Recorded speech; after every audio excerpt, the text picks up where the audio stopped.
Apakah kamu merasa hidupmu seperti terjebak dalam lingkaran gelap yang sulit dihentikan? Setiap kali berjanji untuk berhenti dari PMO, tapi ujung-ujungnya terjatuh lagi.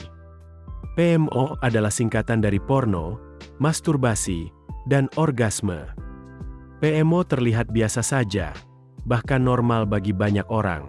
Tapi jika jadi kebiasaan berlebihan, bisa merusak fokus, energi, bahkan kepercayaan pada diri kita.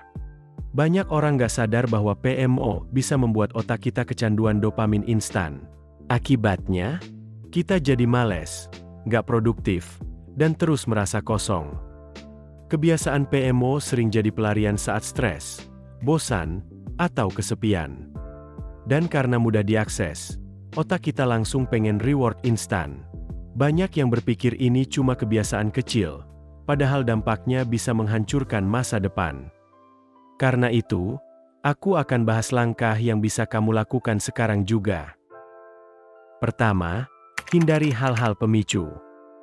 Cara pertama yang perlu dilakukan untuk berhenti onani atau masturbasi adalah dengan menghindari hal-hal yang dapat membangkitkan keinginan tersebut.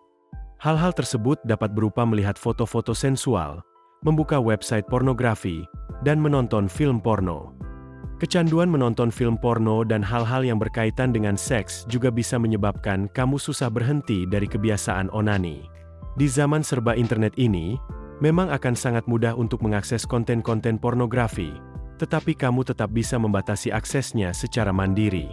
Jadi, cobalah dari hal yang paling dasar dulu, yakni menghilangkan atau menghapus segala situs-situs yang memiliki konten pornografi pada komputer, laptop, maupun ponselmu. Kedua, mulai mengendalikan diri. Pada awalnya, mungkin sulit bagimu menahan diri untuk tidak melakukan onani. Kenikmatan seksual yang diperoleh bisa menciptakan dorongan yang sangat besar untuk terus melakukannya. Namun, kamu bisa mencoba mengontrol keinginan ini dengan menyadari apa yang kamu rasakan terlebih dulu. Jangan langsung menepis hasrat untuk melakukan onani. Cobalah untuk diam dulu dan tidak melakukan apapun.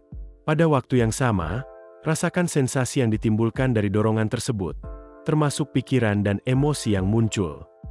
Cara ini dapat membantumu memperoleh kendali terhadap diri sendiri untuk berhenti masturbasi atau onani.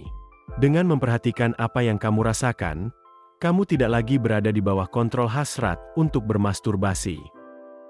Ketiga, tetap aktif menjalani aktivitas sehari-hari. Menyibukkan diri dengan menjalani aktivitas sehari-hari secara bertahap dapat menghilangkan kecanduan atau kebiasaan onani. Fokuslah untuk mengerjakan tanggung jawab sehari-hari. Jadikan hal tersebut sebagai tujuan utama kamu saat bangun di pagi hari. Dengan begitu, kamu pun tidak memiliki banyak waktu luang atau kesempatan untuk melakukan masturbasi. Keempat, mengurangi waktu menyendiri. Menyendiri memberikan kesempatan kepada pikiranmu untuk memikirkan fantasi seksual. Aktivitas ini bisa membuatmu terpancing untuk melakukan masturbasi. Namun, bukan berarti kamu tidak boleh sama sekali untuk sendirian. Saat kamu memiliki waktu luang untuk sendiri, manfaatkanlah waktu ini untuk melakukan kegiatan yang berguna. Beberapa yang dapat kamu lakukan yaitu beristirahat, menjalankan hobi, atau membantu orang lain. Kelima, melakukan kegiatan sosial yang positif. Kesepian dapat meningkatkan godaan untuk melakukan masturbasi. Dorongan bisa semakin kuat apabila kamu merasa bahwa masturbasi dapat menggantikan hubungan romantis dengan orang lain. Jika kamu merasa kesepian, cobalah untuk bersosialisasi dan terhubung kembali dengan teman, keluarga, atau rekan kerja. Selain itu, melakukan kegiatan sosial yang positif, seperti berpartisipasi menjadi relawan juga membantumu tetap aktif dan fokus pada hal lain. Keenam, olahraga secara teratur. Olahraga memicu pelepasan hormon endorfin yang dapat meningkatkan perasaan positif dalam tubuh. Ini bisa membantumu mengendalikan diri untuk berhenti onani atau masturbasi. Olahraga juga dapat meningkatkan detak jantung, melancarkan aliran darah, dan membantu meningkatkan konsentrasi sehingga kamu bisa lebih fokus mengontrol hasrat untuk melakukan onani. Rasa lelah setelah berolahraga juga akan membuatmu lebih menginginkan waktu untuk beristirahat daripada melakukan aktivitas masturbasi. Semakin sering kamu berolahraga, cara ini akan membuat kamu perlahan-lahan berhenti dari kebiasaan onani yang berlebihan. Ketujuh, mencari hobi baru. Ketika kamu bersemangat menjalani kegiatan baru, kamu akan menemukan cara lain untuk menghabiskan waktu, terutama dalam mewujudkan keinginan berhenti masturbasi. Dengan begitu, kamu semakin bisa menghindari keinginan untuk masturbasi. Di samping itu, menemukan sarana kreatif dengan menjalani ragam hobi dapat memberikan kepuasan tersendiri. Jadi, kamu tidak lagi bergantung dengan masturbasi guna memenuhi kepuasanmu. Kedelapan, dekatkan diri pada Tuhan. Ketika semua usaha sudah kamu lakukan seperti blokir situs, ganti kebiasaan bangun rutinitas sehat, tapi tetap terasa hampa atau kamu tetap jatuh, mungkin yang hilang adalah ikatanmu dengan Pencipta. Manusia diciptakan bukan hanya untuk mengejar kenikmatan fisik. Kita punya jiwa, dan jiwa ini butuh asupan rohani. PMO seringkali hanyalah pelarian dari rasa kosong, kesepian, atau tidak puas dengan diri sendiri. Tapi kamu tidak bisa menyembuhkan luka batin dengan pelarian fisik. Kamu perlu menyentuh sisi terdalam dari jiwamu. Mendekatkan diri pada Tuhan bukan berarti kamu harus langsung jadi sempurna.